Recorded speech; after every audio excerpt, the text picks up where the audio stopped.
I'd like to call in Rabbi Sampson.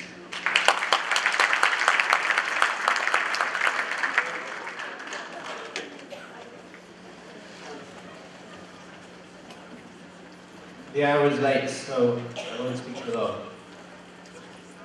But it's probably nice to have two British accents in one session, you know? I thank Rabbi Grossman for joining us this weekend.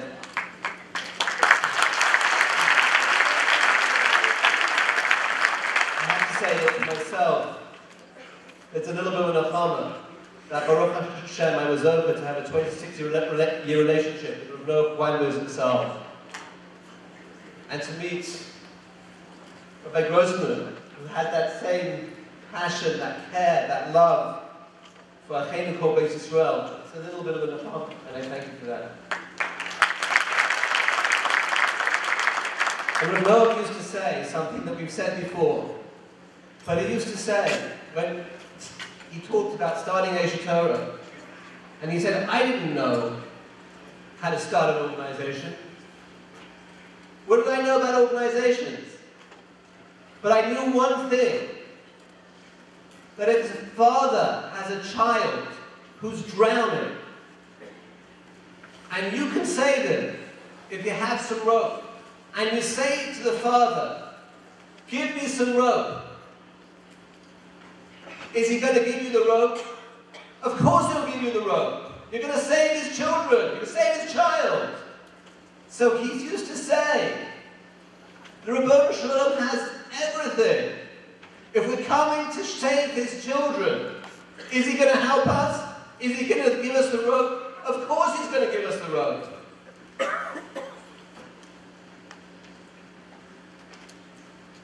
It was mentioned that this evening is also dedicated to Rabbi Schuster, somebody who came to Yerushalayim. Did he know what to do? But what did he do? Brought back tens of thousands of people by going up to people and saying, do you have the time?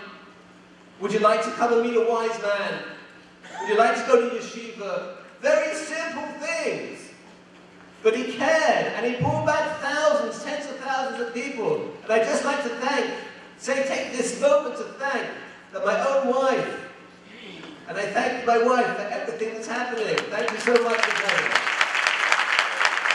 But my own wife as a teenager, and she was traveling through Israel, and she was ulpan, she took a few days off, and she went to Yerushalayim, and where did she end up? At the Heritage House.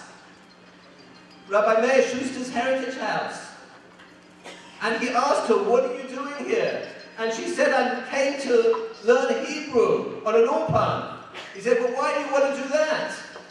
She said, well, so I could buy a loaf of bread in Israel and say it in Hebrew.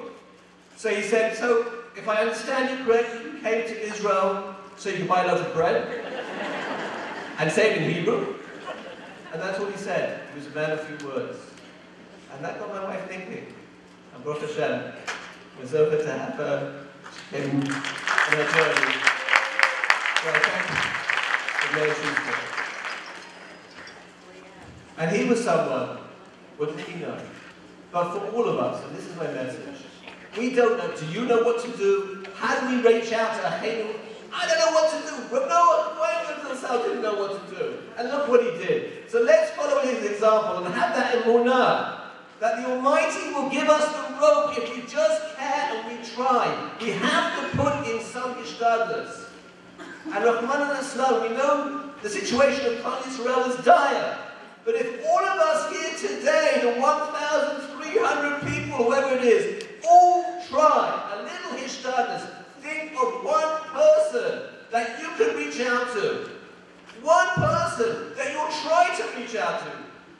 Rabbi Grossman said earlier to me that just the fact that so many people came here just to try because they care is changing our lives.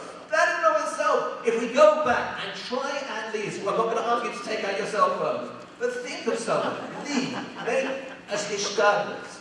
Think of something, think of a person, think of an idea. Just like Noah Weinberg itself thought of an idea. It's like Rabbi Grossman had an idea, look what happened. You can have an idea, as we learned from Rabbi Grossman. Believe in your yourself. And I am, and believe in the Kodesh Baruch Hu, and Bezrat Hashem will see all of you people back. Thank you.